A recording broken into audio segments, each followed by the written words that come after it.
mga po na lumapit po sa amin, nalulungkot at meron siyang gusto sabihin sa inyo, Mr. Navarro. Ito po, ngayon ko po lang ito gagawin dahil ang kapangyarihan, effective. Ngayon, April 26. Okay, wala ito. Ngayon. Wala sa akin. Ginawa na ni Mr. Navarro. Bibirma din mo siya doon. O, Ann. Anong masasabi mo? Last message.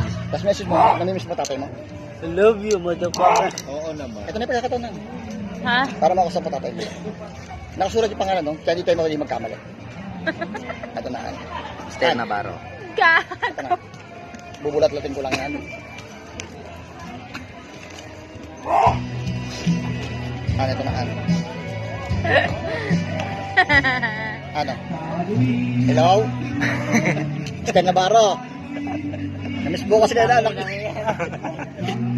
Opo. Medyo nalulungkot siya. Ako bilang isang kaibigan, gusto ko sa yung kapin. Ano daw? An? Oh, bilisan mo, uy. Saglit lang yan, An. Ano yan? An? Sino? Saglit lang to. Kulikol yan, An.